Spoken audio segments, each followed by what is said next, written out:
మన ప్రభు అయిన యేసుక్రీస్తు పరిశుద్ధ నామములో ఈ పాడ్కాస్ట్ ద్వారా వాక్యం వింటున్న ప్రతి వారికి నా హృదయపూర్వకమైనటువంటి వందనాలు. కొరింథీయులకు రాసిన 2వ పత్రిక 12వ అధ్యాయము 9వ వచనం. అందుకు నా కృప నీకు చాలును, బలహీనత యందు నా శక్తి పరిపూర్ణమగుచున్నదని ఆయన నాతో చెప్పెను. చదివిన వాక్య భాగంలో ఈ మాట సాక్షాత్తు ప్రభు అపోస్తలుడైనటువంటి పౌలుకు చెప్తున్నాడు. ఎందుకు పౌలుకి ఈ విషయాన్ని చెప్తున్నాడు ప్రభు అంటే, పౌలు కలిగి ఉన్నటువంటి ఆ బలహీనతను బట్టి, తాను ఎదుర్కొంటున్నటువంటి ఒడిదుడుకులను బట్టి, తాను శక్తిహీనుడిగా బలహీనుడిగా ఎదిరించలేని వాడుగా అడుగు వేయలేని వాడుగా నిలబడినప్పుడు, తాను ఎవరినైతే ఆనుకొని ఉన్నాడో, ఎవరి కొరకైతే నిలబడి ఉన్నాడో, ఏ పని నిమిత్తం పిలువబడి ఉన్నాడో, ఆ పిలిచిన ప్రభువు వైపుకి తన కనులెత్తి తన స్వరమెత్తి ప్రార్థిస్తున్నాడు. ప్రభువా, నా శరీరంలో ఉన్నటువంటి బలహీనత నుంచి నాకు విడుదల దయచేయి, నా కళ్ళల్లో ఉన్నటువంటి రోగమును నుంచి నాకు విడుదల దయచేయని తాను దేవుని సన్నిధిలో ప్రార్థిస్తున్నప్పుడు, ఆ సమయంలో ఆ సందర్భంలో ప్రభువు సెలవిచ్చినటువంటి మాట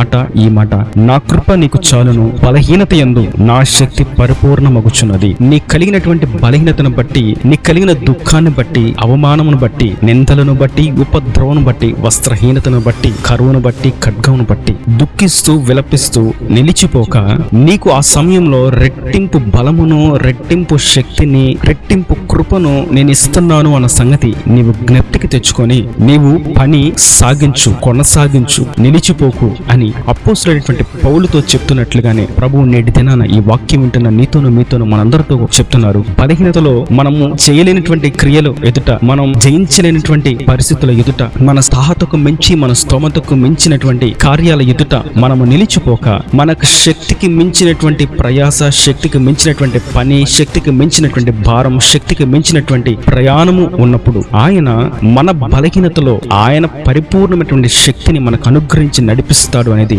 వాస్తవం. కనుక ఈ మాటను పట్టుకొని మనము ముందుకు సాగిపోవాలి. ఇలా బలహీనతలో ఉన్నప్పుడు ఏలియా కూడా ఒక ప్రార్థన చేశాడు. ఆయన అంటాడు, ఇక నేను తాళలేను, ఇక నేను ఓర్చుకోలేను, ఇక నేను జీవించలేను, ఇంతవరకు చాలు, ఇక నేను ఆ భారాన్ని మోయలేను, ఆ బరువును మోయలేను, నా జీవితాన్ని ఇక్కడితో చాలించి నన్ను తీసుకెళ్ళిపో అని తాను ప్రార్థిస్తున్నప్పుడు, ఆ సందర్భంలో దేవుడు అతనితో మాట్లాడినటువంటి మాట తన దూత ద్వారా, నీ శక్తికి మించిన ప్రయాణం ఇంకా ఉంది ఏలియా, నువ్వు జయించలేను, నేను వెళ్ళలేను, నేను బ్రతకలేను, నేను మోయలేను, నా వల్ల కాదు, నా శక్తికి మించింది, నా స్తోమతకు మించింది, సాహసానికి మించింది, నా స్థాయికి మించింది, నా ధైర్యానికి మించింది అని నువ్వు నిలిచిపోతున్నావు. కానీ నీ శక్తికి మించిన ప్రయాణం ఉంది. అప్పుడు ఆ మాటను పట్టుకున్నటువంటి ఏలియా ధైర్యంగా ముందడుగు వేశాడు. 40 రాత్రింపగళ్ళు ఏమీ తినకుండా తన ప్రయాణాన్ని కొనసాగించాడు. ఈ సందర్భంలో మనం ఒక ప్రశ్నను లేవనెత్తొచ్చు. ఎలాగంటే, ఏలియా ఆ దూతతో అనొచ్చు, అయ్యా నాకు శక్తి లేదన్న సంగతి నేను ముందు నుంచి ఒప్పుకుంటున్నా కదా, ఇంకా ఇప్పుడు శక్తి నాకు సరిపోవట్లేదు అంటే, ఇంకా శక్తికి మించిన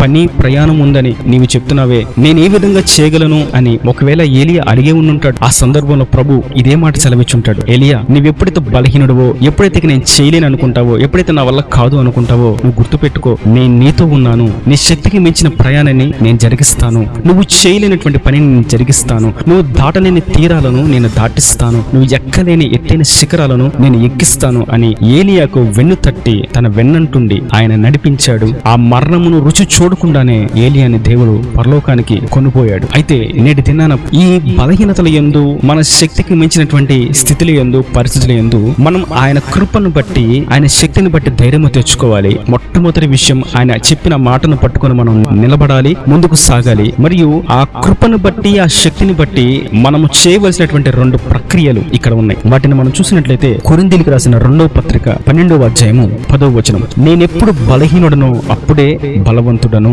గనుక క్రీస్తు నిమిత్తం నాకు కలిగిన బలహీనతలలోను, నిందలలోను, ఇబ్బందులలోను, హింసలలోను, ఉపద్రవములలోను నేను సంతోషించుచున్నాను.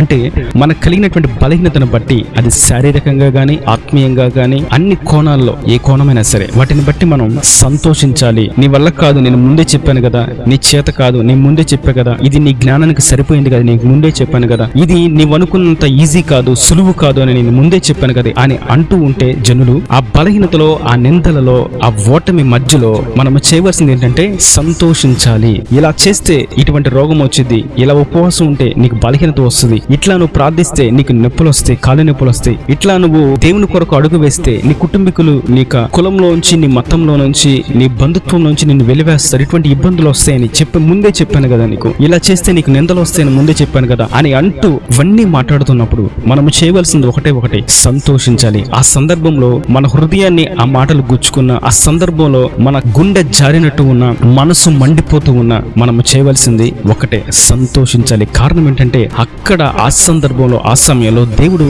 తన కృపను మన యందు సంపూర్ణంగా కుమ్మరిస్తున్నాడు, పరిపూర్ణతలోకి మనల్ని నడిపిస్తున్నాడు, కృపను సమృద్ధిగా ఇస్తున్నాడు. మరియు రెండో విషయాన్ని మనం చూసినట్లయితే కొరింథీయులకు రాసిన 2వ పత్రిక 11వ అధ్యాయము 30వ వచనం, అతిశయపడవలసి ఉంటే నేను నా బలహీనత విషయమైన సంగతులను గూర్చి అతిశయపడుదును. అవును, మనకు కలిగినటువంటి బలహీనతలను బట్టి, శ్రమలను బట్టి, నిందలను బట్టి, ఉపద్రవాలను బట్టి, అనారోగ్య స్థితిగతులను బట్టి, ఇబ్బందులను బట్టి, హింసలను బట్టి, వీటన్నిటిని బట్టి మనము చేయవలసింది అతిశయం. వాటిని బట్టి మనం అతిశయించాలి. కారణం ఏంటంటే అక్కడ నా బలహీనతను జనులు చూస్తున్నారు కానీ ఆ బలహీనతలో నా అంతరంగంలో నా ఆంతర్య పురుషుని యందు దేవుడు చూపుతున్నటువంటి ఉన్నతమైనటువంటి కృపను, ఆయన పరిపూర్ణ శక్తిని, ఆయన ఔదార్యమును నేను మట్టికే చూడగలను. ఇది నాకు కలిగిన అతిశయం. అందుకే వాక్యం సెలవిస్తుంది, ప్రభు పేరట, ప్రభు నామంలో మనం రక్షణ పొందుకొని ఆయన ఆశీర్వాదాలు, దీవెనలు పొందుకోవడం మట్టుకేనా కాదు, ఆయన నామములో మనం శ్రమ పడుట కూడా మనకు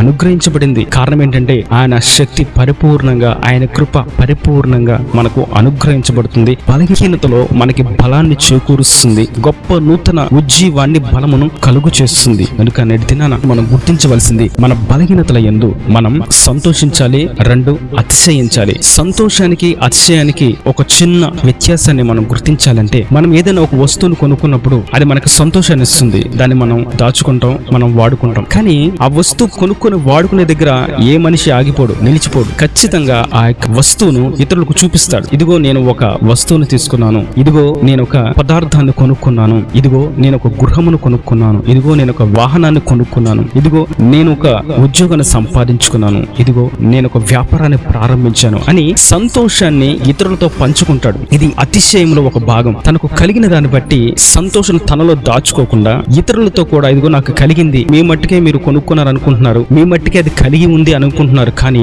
నాకు కూడా అది కలిగి ఉంది అని వాటిని బట్టి మనం అతిశయించాలి. క్రైస్తవులుగా ఇతరులు బలహీనతలో ఉన్నప్పుడు, అనారోగ్యంలో ఉన్నప్పుడు, వాళ్ళు బంధించబడి ఉన్నప్పుడు, ఇబ్బందులు ఉన్నప్పుడు, నలిగిపోతున్నప్పుడు, ఆర్థిక స్థితిగతుల్లో, అప్పుల వేదనలో కుమిలిపోతూ ఉన్నప్పుడు, నిజమైనటువంటి క్రైస్తవులుగా వారి ఎదుట నిలబడినప్పుడు ఆ బలహీనతలను బట్టి మనం అతిశయించాలి. ఇదిగో నీకే బలహీనత వచ్చింది అనుకుంటున్నావు, నాకు కూడా అటువంటి బలహీనత వచ్చింది. నిన్నే వారు తిట్టారు అనుకుంటున్నావు, నిన్ను దుర్భాషలు ఆడారు అని అంటున్నావే, నన్ను కూడా దుర్భాషలు ఆడారు. నిన్నే వ్యతిరేకించారు, నిన్నే తిరస్కరించారని అనుకుంటున్నావే, నన్ను కూడా తిరస్కరించారు, నన్ను కూడా వ్యతిరేకించారు. నీవే జయించలేని అనుకుంటున్నావే, నేను కూడా ఒకప్పుడు జయించలేకపోయాను. నీవు పిరికివాడుగా, పిరికిదానవుగా ఉన్నావు అనుకుంటున్నావే, నేను కూడా ఒకప్పుడు పిరికితనముతోనే ఉన్నాను అని వాటిని బట్టి మనం అతిశయిస్తూ, అటువంటి సందర్భంలో దేవుడు మనకు అనుగ్రహించినటువంటి కృపను గురించి వారికి వివరించే ప్రయత్నం చేయడమే అతిశయం. మనకు కలిగిన ఆ సంతోషాన్ని, మనం పొందుకున్నటువంటి విడుదలను, మనం పొందుకున్నటువంటి స్వేచ్ఛను, మనం పొందుకున్నటువంటి రక్షణను, మనం పొందుకున్నటువంటి పరిశుద్ధాత్మ అభిషేకాన్ని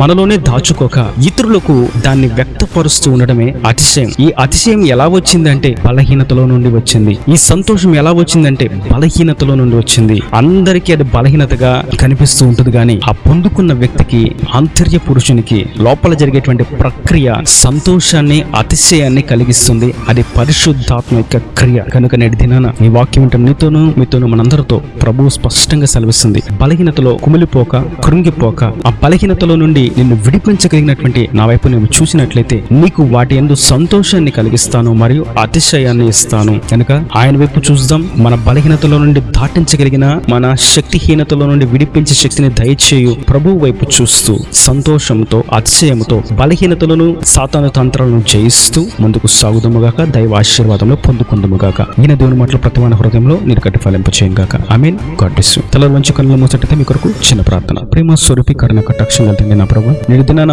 బలహీనతలో ఉన్న వారి నిమిత్తం ఆ బలహీనతను బట్టి నిలిచిపోక, సడలిపోక, వెనుకడుగు వేయక, వెనుతిరుగక, వాటిని బట్టి సంతోషించి అతిశయించే విధంగా మీరు పలికినటువంటి శ్రేష్టమైనటువంటి ముత్యమును బట్టి, వాక్యమును బట్టి నీకు స్తోత్రములు తండ్రి. ఈ మాటలు సాతాను ఏమాత్రం వారి హృదయం నుంచి దొంగిలించకుండా కృప దయచేయండి. నీ యందు అతిశయించినట్లుగా, నీ యందు సంతోషించినట్లుగా వారికి పరిశుద్ధాత్మ శక్తిని దయచేయండి. కృపను మెండుగా వారికి దయచేయండి. నీ శక్తిని పరిపూర్ణంగా వారికి అనుగ్రహించి వారి పడి ఉన్నటువంటి, కృంగి ఉన్నటువంటి స్థితిలో నుండి పైకి లేవనెత్తి, దాటలేని, జయించలేని, వెళ్ళలేని, ఎక్కలేనటువంటి వాటన్నిటిని మీరు దాటించి జయించినట్లుగా, ఎక్కునట్లుగా మీరు వర్ధిల్లింపచేసి ఆశీర్వదించమని, అక్కడ రాజ్యాన్ని సిద్ధపరచమని యేసు పరిశుద్ధ నామమున ప్రార్థించి వేడుకుంటున్నాను తండ్రి. ఆమేన్. ఆమేన్.